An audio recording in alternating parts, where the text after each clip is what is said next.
just hold my link, and I can line up. I can line up. Out heaven, out heaven. Excuse me, Green Bee. I'm lining up. Bro, what is that? That should stop it. Nah, this dude burned Last player aftershock. standing. One enemy remaining. Okay. Last player standing. One Good shot. enemy remaining. Good molly, but now watch your crosshair. Okay. You have to expect this guy to try and fight you because that's their only play right now. Watch your crosshair. This is very common. You're going to go to pre-aim and peek, and then they're going to already be here, and your crosshair is not going to be ready for them. This happens to everybody. You see? And now you're taken by surprise, and that's why you die. You need to expect this guy to peek into you. So what I'm doing after I throw this molly, I'm actually coming over here. I'm waiting. And I've got my angle advantage. Here. 12 meters. Oh, sorry. Let me actually clean the corner. It's not 12 meters. Here. 7 meters. 5 meters. You have to trust your molly because you got lineups. So you know this molly means that they can't be defusing right now. So he wants to push you. Like, put yourself in his shoes. You get mollied off the bomb. You come off it. What are you doing right here? You're not waiting for the molly to expire and going back on the bomb. You want to kill this Viper. So you know that they want to kill you. So I'm grabbing my angle advantage. I might even come out here, man. Probably not, though. I'm probably going to kill them. I got great angle advantage. And I'll fight. But I'm not going to swing into them. And if I were to swing into them, I would be shift peeking. And you know why I'm shift peeking? I'm shift peeking because I'm further from the wall. When you're further from the wall, you don't pre-aim and swing. Don't pre-aim and swing when you're further from the wall. You just shift peek because you've got angle advantage anyways. For example, if I'm close to this corner, I'm not going to shift peek right here because I'm too close to the corner. I got to peek out. But now that corner, I'm definitely further from it than anybody who could be close to that wall. I'll shift these angles. Now I got to get close to it and I'll peek out fast. But now look at that corner. So far, I'm shifting. Because I've got angle advantage. As I get closer to this corner and I negate my angle advantage, I have to peek with speed again. Now, if I'm approaching this corner, shifting because I'm further. Want to get coached? It's free. Join the Discord, read the VOD submission rules, submit a VOD for my moderation team to approve, and then show up to any VOD review stream and enter the raffle. Check the events tab on my Discord to see when the next VOD review stream is. Enjoy the video. All right, let's see it. Let's see. Whoa, why are we going strong side? I guess maybe. Okay. Whoa. So first of all, Viper's a weak side agent because she's got lots of stall utility. So she's really good at like locking down this choke. She's really good at locking down this choke with her mollies. And you can even like put your wall up for like A somewhere. I don't really know where. I'm not a fucking Viper player on this map, but I'm sure people do this. Where like pre-round you toss a wall somewhere. I guess it probably goes a bit deeper like this. And then you can go C and set up your orb and play mollies.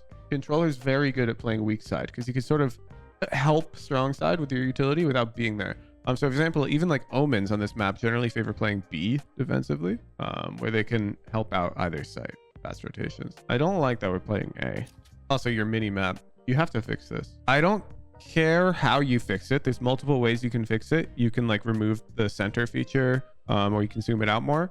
But it's unacceptable to not be able to tell what's going on C site when you're playing A. In solo queue, this just doesn't fly.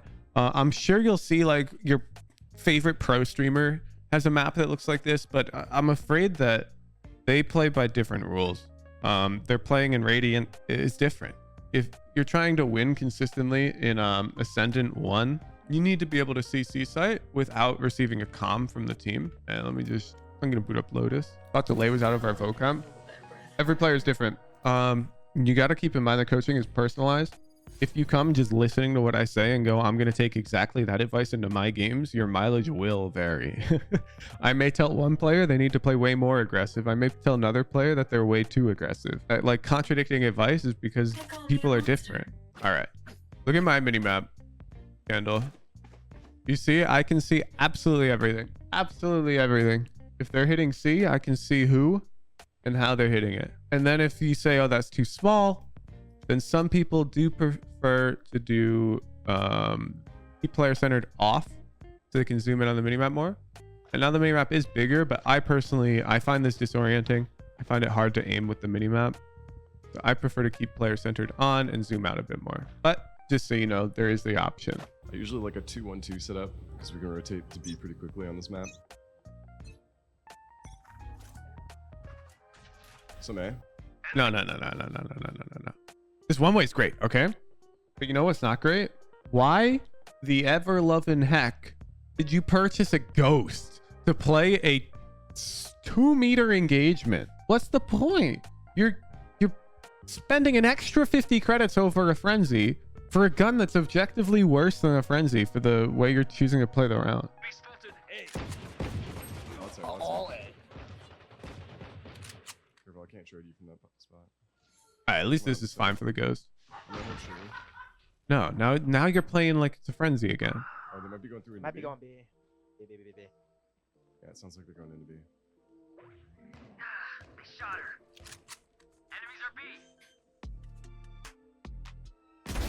Nice shot. Spike planted. Last player standing.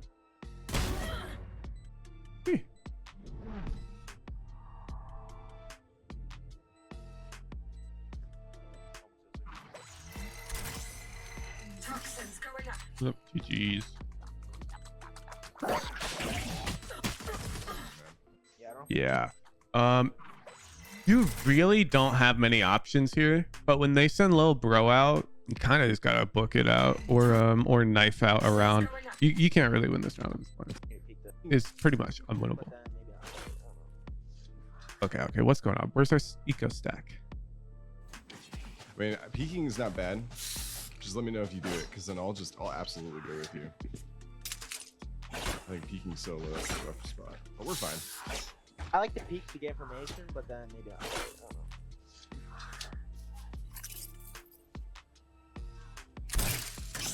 know. We went out thrifties though. Let's just play off each other boots like a crosshair. So the only com is we win our thrifties though, except then you're playing 2-2-1. You're not winning thrifties like this, dog. Play like Yo, what's up with this light armor buy too? Yeah. All over here. Holy Let's hell. make it back Toxins here. going up. I'm so fucking scared right now. Yeah, it's alright. Come back here with me. We'll see if we can just double dink someone with the classics together. If we can.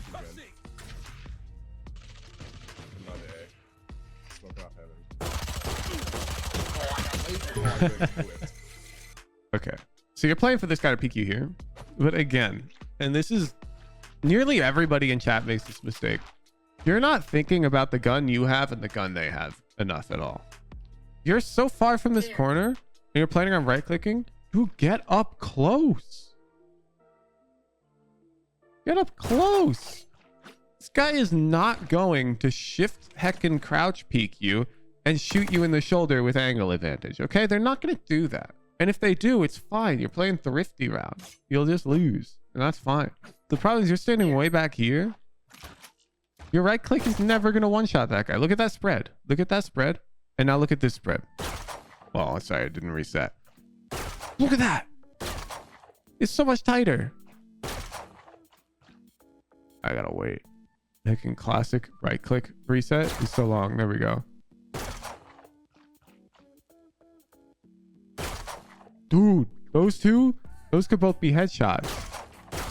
And then of course you were spamming it, which is pretty bad. What I see commonly if you get stuck in this like longer range is left, right is pretty common. Smoke off heaven. Oh, I whiffed. Off heaven. Yeah, you whiffed, but you're also like, you're not positioned for the fight. And it's the same problem you were having with the ghost. And then also on top of that, we're on eco round and we're not changing our strategy at all. It seems like Toxins going up. Yeah, you called it. yeah, alright. Toxin screen down. I got Phoenix, can't trade you. This is the weirdest formation I've ever seen.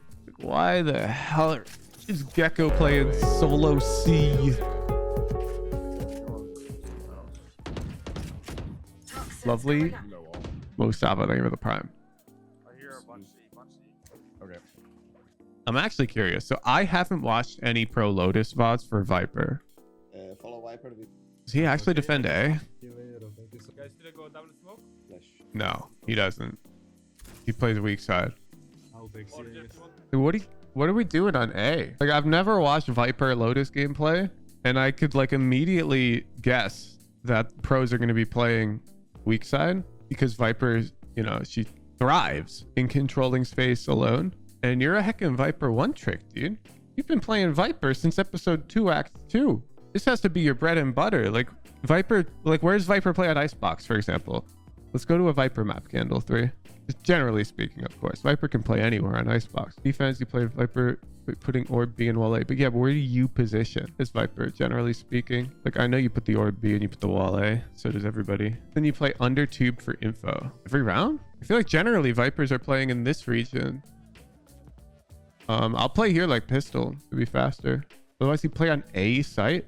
Bro, we found the problem. We found the problem, Candle 3. The problem is you're playing a weak side agent and you've positioned strong side. Let's just watch offense. I don't even need to watch more defense. If you're telling me on even on Icebox, you're playing on A site, Undertube is Nats play. Yeah, Undertube is good for fast rotate rounds. But even Nats, and I know this for a fact, will play in this region on equal buy rounds and gun advantage rounds pretty often. Let's just watch offense. I'm just gonna fake a wall on A early. Stack A with 3. Which side is usually weak side? Weak side refers to whichever side of the map has less defensive agents allocated to it. Generally, these are sites that are harder to hit for the attackers if you hold them correctly. So for example, on Haven, weak side is generally C site because it's very hard to push out of this choke C long for the attackers. It can usually be controlled with a single smoke. And strong side is usually A because this site's very is harder for the defenders to hold. Like you can have one person hold A site, but you can usually get away with one person holding C site because you really only need backside control to get the homies coming out. Like every map it differs. Fracture doesn't really have one or the other. You can vary round to round because both of the sites are pretty easy to hit. But generally Viper likes to find herself on the site with less players. Breeze, usually B is weak side, and that's exactly where Viper plays. There's no like one pattern, okay? It's more Viper as an agent has utility that can help the whole team. And we saw this in the Nats VOD that we opened up. Did you see as he was going C, he threw this wall. He threw like a wall like this. I don't know where he threw it. Was it over here? He threw some wall. And the point is his wall can help the team on A. It can help the team on B. And then he can like anchor and control C. Viper is almost like a sentinel. Oh my God. You can tell I haven't played Viper on this map. There we go. Poison orb emitting. If to A lobby. Ooh, way over here. That makes sense. And she can control these chokes really well. Oh my God. You gotta learn that. That's actually rough. Poison's off. Do you like bounce off the wall maybe? Yeah. I give it the prime. I'm close. Enemy spotted. C. Toxins going up. He's just got a share. He's already used his dash. Oh wait, they're stacked. Back up. Go through door, maybe. They're stacked. Let's see if we can get something with Phoenix here. Did it just jet in Sage? One heaven. Toxin screen down. Maybe we rotate into A. That guy Heaven was probably an A player. Nice, good pick. See if you can make your guys' way to A. Okay. Nice, good pick. You're going too fast. So this Phoenix Good pick. should kill you. And plays like this, I'm going to call our hard limiters is the word I'm going to use. So it works in like low ascendant, but at some point before you get to Immortal, doing a play like this gets you killed way more often than it nets you a kill. And so I call it like a hard limiter because you're not going to hit Immortal if you make mistakes like this frequently. So the first thing is your breach is too far from you. Now, generally speaking, this breach should tell you that, but this is the same reason why you have to zoom your mini map out in solo queue. People don't tell you anything in solo queue. So while you're rotating this way, you're looking at your mini map saying, yo, let's go A. And you look for where your second guy is and you slow down. You wait for them to catch up. And then a lot of the time, I'd prefer for you to let them go first. But yeah, then you're behind them and you're out here just booking it. Like, we got to be a little careful about it, okay? Just a little careful. You're a bit too rushed. We don't have enough, like, there's 4 of them alive. Player here. Heaven. Spike planted. Toxins going up. Ooh, yeah, what are you doing? You knew the guy was Heaven, Spike planted. Toxins going up. and now you're just exposed to Rebel. This whole time, you're drop. You're reloading the open. Okay, one's backside. No way you got away with that. Why are you peeking him? I'm not gonna peek that again. I'm gonna go down with you guys. You're not gonna peek it again. You shouldn't have peeked in the first place. Nice. Backside last. Nice. Toxin screen down. Strong. Kind of made footsteps already. Kind of made footsteps already. Good dash away. Toxins going up.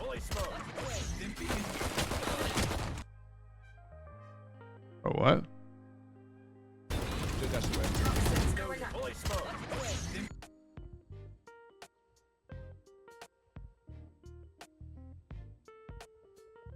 Bro, your mouse is literally heckin' like shaking when you aim. Look at this.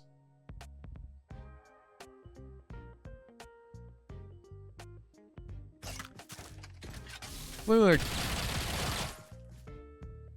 like what? I don't know what's chat. This pillar? It's like you gotta keep the bullets on target, man. You're like, what's your sense? And yeah, don't turn around. So when you catch them like this, you don't want to unpeak, because this person who's shooting at you, they're like trying to track you. And generally speaking, when people track like this, they lag behind you. And the moment you turn around, you like walk into their crosshair and they catch up to you. And now you've got a bunch of homies coming with you. You want to come out.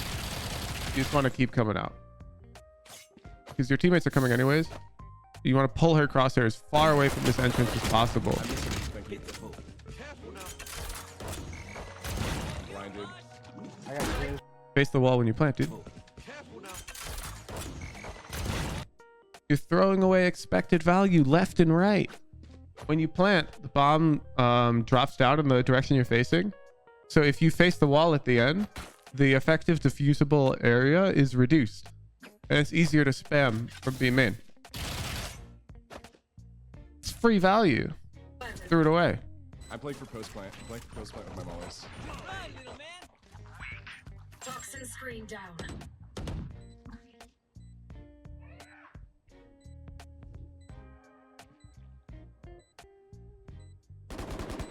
You know, chat, he already told me his sense, and it's fine. What are you guys talking about? Shot. One enemy remaining. Nice. All right. I'm opening the cannon.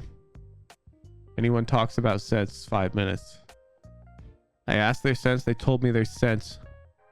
The aim training hecking coaches are all coming out of the weeds. What Valorant mistake does students make do you hate the most? Okay. Ignoring decision making and focusing on aim training. Yes. Let's see what it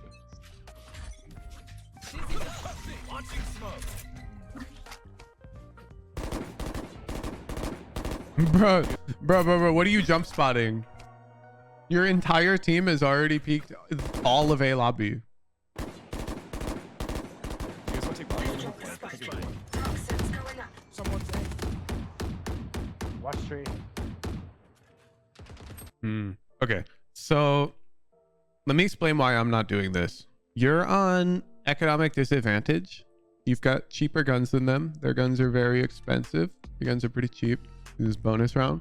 Generally speaking, these guys shouldn't want to flank, because if they flank out into you, then they're risking shifting the economic situation of the round into potentially your favor.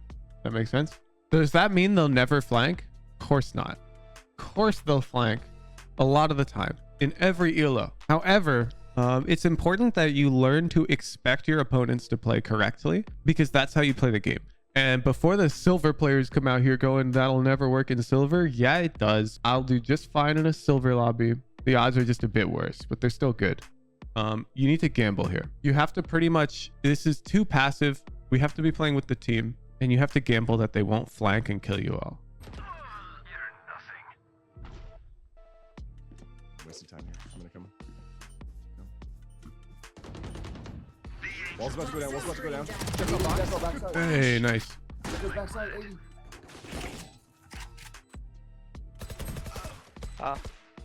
Oh, One enemy remaining. Nice. hey, they flanked. Player Oh, last one's standing. in lobby, grass, whatever you call it. Outside tree. See, now imagine for just a moment that we hit site with the team Goes backside, 80. and we're on site with the team. We kill this gecko. On team, One bro. And now we can just like chill in tree with Brim. And even if they're flank, like we're totally shielded from it. We're like totally shielded from it. Is this A flank on Lotus is actually, this is probably one of the worst flanks in the game. Like if I had to pick all of the retakes in the world to be flank on, I think A Lotus retake is probably one of the weakest ones if I'm thinking about it. Let's see, like, yeah, flank on Ascent. I guess B main Ascent flank can also be pretty bad on the B retake, especially if you already have B main control. But honestly, it's not that bad because getting B main control is really useful. Pearl, no, flank's pretty okay on Pearl. Split. Yeah, I could see like split A retake being pretty worthless here on the flank. B main on split? No, B main's pretty good because usually the bomb's planted for B main in heaven. If you have a flanker B main, he can take the hell fights with you. It's not that bad. Anyway, I'm really not worried about this. I'm not worried about it. It's one of the worst flanks in the game. We don't have to like figure out if it is the worst or not. It doesn't really matter. And the enemy team has economic advantage. This is the type of thing you make mental notes before the round begins. So right here, I do my buy. Well, actually, I check economy first before I buy. I'm not sure if I buy off that heavy armor. I'm holding tab right now. And notice our player's not holding tab. Okay. Bam. Now we hold tab, finally. And I'd be like, okay, they're on a full buy. We're on 2 rifles. And then I strategize from there. Nice shot. Nice shot. Oh, another one. Close. Another one. You're dead. Where's this Phoenix? TP. Really got back out. This guy just Phoenix ulted? He's nowhere to be seen. Oh shit. Toxins going up. Oh shit.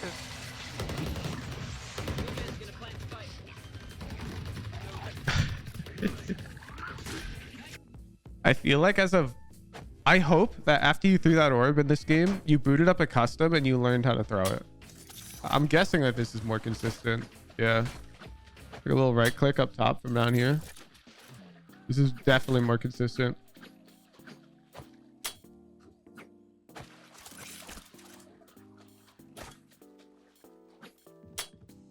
But one of the important things, especially as being a one trick, is understanding the importance of like mastering your agent. And I need to show you, this is actually, it's a hecking League of Legends Reddit post, okay? So take it with a grain of salt. But I want to show you why I kind of recommend one tricking.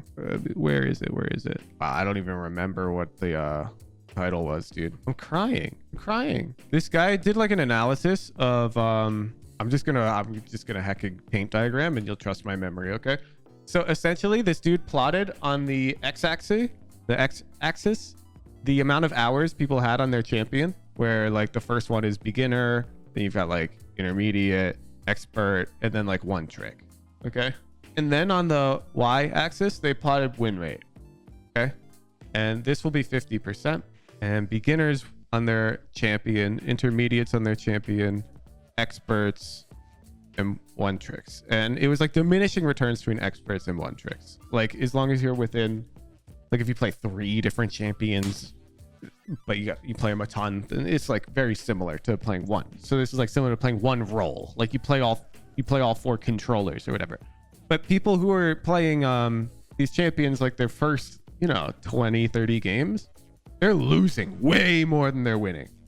And this, we don't have the data for Valorant, but I am so confident that it's very similar from what I've seen when people like fill. Because I'll have these people fill in like my Radiant lobbies and they will be so bad. Like I had a player filled a Gecko recently and they were lost, totally lost. I would have preferred them on Reyna. When I see you miss an orb like this, as somebody who exclusively picks Viper, it's a problem. Oh shit. It's a problem. Because this is the one thing that like one tricks, this is where the advantage comes from. Oh, you found it? You found the post? Thank you. Thank you. Thank you. You can see it's diminishing returns, but it is returns. Trends up. Okay. They go all the way on. Other things. This is the graph I want to talk about. You usually orb for one-way waterfall. Yeah, but like the thing is, I doubt that after you missed that orb, I doubt that you did this. I doubt you booted up a custom and made sure that you could throw this orb consistently. And now I can throw this orb. Like, I figured it out. I figured out how to throw this orb. And I'm pretty sure you can right click here too to get it there. Yeah. It's not when Wingman is playing, really? It bounced off Wingman? I totally did. It totally did bounce off Wingman. But yeah, I would boot up a custom and I'd figure it out. Alright. Woo! Smoke's down. Okay, what are we doing? Down. So you got 2 mollies. You're post plant 5v3. We're like Bing chilling. And we have nobody who can swing with this waterfall right now. Bro, how come molly here or there? Is delay a clock? 136 to Phoenix in waterfall. Oh, no. There's no way this mistake cost you the round. Okay. So if you want to get aggressive in the 5v3 post plant, I am so down. Okay. I'll never be like, no, don't get aggressive. However, I will be like, no, don't get aggressive alone. Okay. So in this type of scenario where you're totally lonely in terms of contesting waterfall, I'm just not down. I'm not down. I'm like chilling. Like, I'm probably just chilling over here. I might like molly. I don't know if that molly lands. It does. You toss that molly up, your wall recharges, you wall up, you come here, play with breach. You've got a million ways to like win the round. Might have felt their team would have peaks top sight with them. That's giga cope. That's putting the trust roll in your teammates' hands. For example, let's say that you have the choice of either being the player who's tucked here, swinging off a teammate holding this way. So we got players A and B. Okay. And player A is taking initial contact. And then player B swinging off that contact. And let's assume this is just not a threat over here, waterfall. In this scenario, if you have a choice, you should always choose not to be player A. You want to be player B because player B is the role that has to be trusted. Player A can't do anything if player B doesn't swing. Player A still ends up having to fight. And also, even worse, and this will happen. Let's pretend that you're player A right now. So you're this guy. You're holding contact for your buddy. A lot of the time, your buddy in solo queue is going to swing early and fight back here and die. And you can't do anything about it because this fight's way over here. And you're here. And you're like, what the hell? Why'd you swing? I've got cross. You know what I'm talking about? And I'm here to tell you that it's your fault. Not that guy. That guy, you should have expected them to swing. Tech and solo queue. If you had the choice, you should be the one here. Put them there. And now you can just chill. You can swing off of them correctly. You can't expect your teammates to play correctly. Every time you're player B, you just get wall bangs. Drop a clip right now, because that's heavy pen. You're telling me these dudes are coming out here with an Odin and... Drop a VOD. Couth beard. There's no way. You're playing in Radiant, and you're facing the enemy heckin' Initiator, who's been buying Guardian doors. And people do that in Radiant. He meant the box, but you're not tucked behind the box. I said the guy's here. Holding contact. Silver 3, you do not have a VOD. You don't get banged there every time. Cope. You got banged there once, and the negative heckin' receptors in your brain established incredibly strong neurological connections. Humans are super risk averse. Have you seen that video where Veritasium goes around offering to gamble with people, and he's like, yo, I'll flip a coin. It's heads. You give me 10 bucks. If it tails, I'll give you 20 bucks. And these people are like, no. And he's like, what if we play 10 times? And the guys are still like, no. He's like, what? Humans are so risk averse. It's insane. Your expected value after playing 10 times is like positive It's gonna be hard to $100. plant though, because You know? Speaking like a true gambling addict. Bro, if somebody offered me those odds and was like, we'll flip the coin 10 times, of course I'm down. That's just winning. That's why we're at the top of the food chain. Yeah, but it's also why you're in bronze, man. Now, if you were playing Valorant against a bunch of heckin' cows, like, and dogs, caterpillars, you would cook. But you're against other humans, so you kind of gotta abuse the fact that you know that they're also risk averse. Someone offered those odds, the coin must not be fair.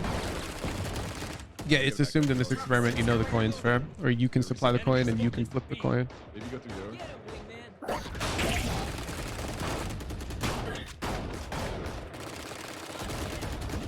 Oh my god, we're out of bullets. Screen down. He's also, I don't know. This is funny. Okay, this is fucked. I don't know what to do. Yeah, you oh no way you burned Viper ult. What we're gonna do? We're gonna do this. We're gonna do Look this. for We're flank gonna do this. kills. Hold on, limb spam, limb spam, limb spam. We're gonna spam. Okay. And now we do this. Nah. I can't get behind this. Even if your orb isn't dropping, I don't like it. I don't like it. Spike down B. Last player standing. Flash out. Oh my god. Shot. Door. Excuse me? Oh, you ran out of ammo! One enemy remaining. Three out.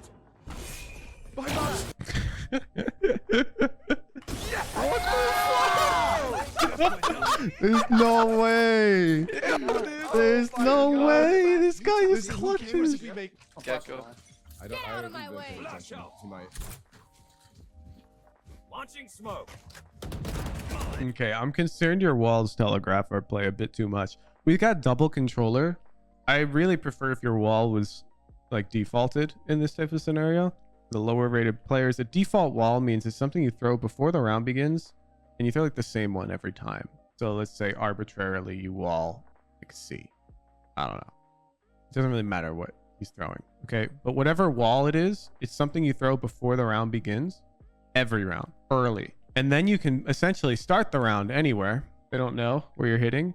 And the wall is not indicative of anything. It can just control space. And this is not always the best if you're solo Viper. On certain maps, it can be good, like Icebox. A lot of players like defaulting walls, even as solo Viper. But when you have double controller, it's like always just generally good to default a wall, because Viper's a lurking agent, and I'm concerned that you're playing a bit too deathball-y at this point. Like, if you watch me play this map, a lot of the time when I'm playing controller is I'm going to be controlling B here and looking for a lurk timing. Toxins going And up. notice I can just press wall up for the team, and I can continue looking for this type of fight, controlling this space. Maybe I hear one rotating, I come in and I kill them, and then I come join the team. Yeah, defaulting the wall makes it hard for them to have a read on where you are. Maybe we go. Go B maybe. Toxins going up. We could. Yeah. Holding good. Might be holding with shotgun. Okay. Yeah, so the Gecko should have the bomb, you should be lurked B. And here now, if the team decided to go B, notice how useful it would be to have info about this space.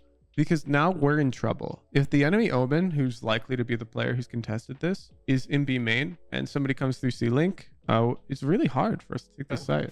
Stim beacon down. Playing underneath heaven. You see how you just had to risk it? You just had to completely risk. You're exposed to this angle right now, and nobody else has it. Nobody else has it. Let me show you. So let's pretend you're the enemy Omen, and you've come across here. You're playing here. Okay. You're A, you throw a smoke for your A players. The enemy Viper starts planting right there. Look. This guy has a direct line of sight on you. And nobody has that. Your brim is there. This guy's safe from that dude. And then your Gecko is there. This guy can just mow you out. Toxin screen down. Not charged yet. Nice shot. Nice shot. If you could just hold. Link in I heaven. got Link in line heaven. Just hold my link, and I can line up. I can line up. Out heaven. Out heaven. Poison orb. Excuse me, Goongi. I'm lining up. Bro, what is that? That should stop it. Nah, this dude burned Last player aftershock. standing. One enemy remaining. Okay. Player standing. One Good shot. enemy remaining. Good molly, but now watch your crosshair. Okay. You have to expect this guy to try and fight you because that's their only play right now. Watch your crosshair. This is very common. You're going to go to pre-aim and peek, and then they're going to already be here, and your crosshair is not going to be ready for them. This happens to everybody. You see? And now you're taken by surprise, and that's why you die. You need to expect this guy to peek into you. So what I'm doing after I throw this molly, I'm actually coming over here. I'm waiting. And I've got my angle advantage. Here. 12 meters. Oh, sorry. Let me actually pin the corner. It's not 12 meters. Here. 7 meters. 5 meters. You have to trust your molly because you got lineups. So you know this molly means that they can't be defusing right now. So he wants to push you. Like, put yourself in his shoes. You get mollied off the bomb. You come off it. What are you doing right here? You're not waiting for the molly to expire and going back on the bomb. You want to kill this Viper. So you know that they want to kill you. So I'm grabbing my angle advantage. I might even come out here, man. Probably not, though. I'm probably going to kill them. I got great angle advantage. And I'll fight. But I'm not going to swing into them. And if I were to swing into them, I would be shift peeking. And you know why I'm shift peeking? I'm shift peeking because I'm further from the wall. When you're further from the wall, you don't pre-aim and swing. Don't pre-aim and swing when you're further from the wall. You just shift peek because you've got angle advantage anyways. For example, if I'm close to this corner, I'm not going to shift peek right here because I'm too close to the corner. I got to peek out. But now that corner, I'm definitely further from it than anybody who could be close to that wall. I'll shift these angles. Now I got to get close to it and I'll peek out fast. But now look at that corner. So far, I'm shifting. Because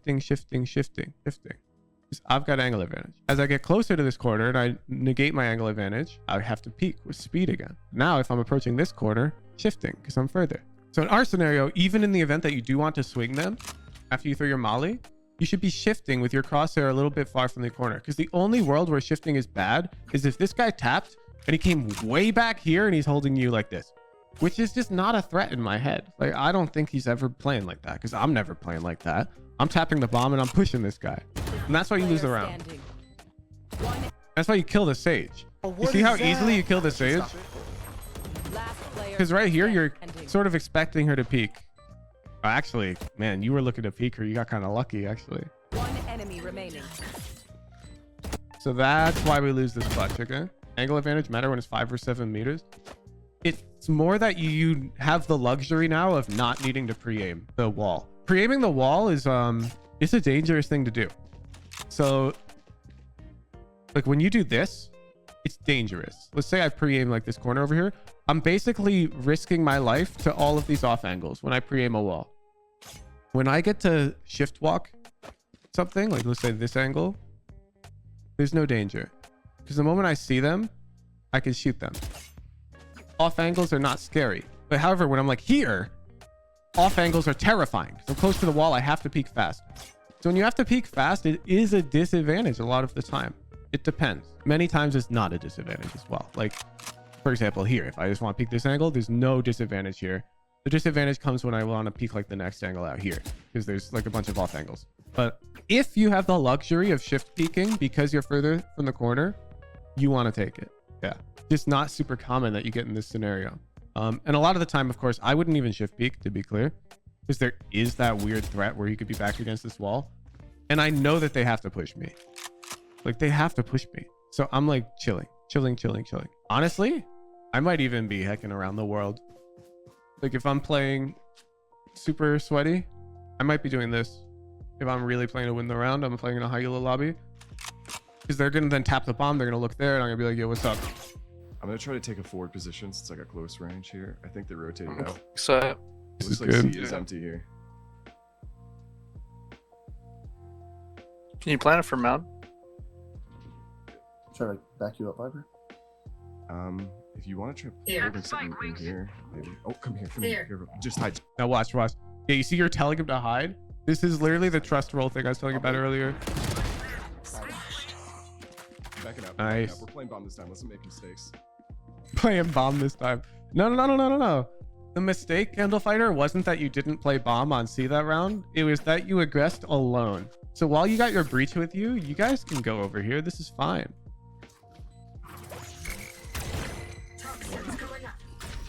Concussed. I would molly this wall, bro. I'm not gonna lie. One enemy Let's go. remaining. Sage is also in there. Better. Good job, guys. Good job. Good shit. Okay. I know exactly the notes you need. As a Viper player, you need to rat so much more on offense, dude. Like Viper one trick, and you have to be one of the rattiest players I've ever seen play that agent high level.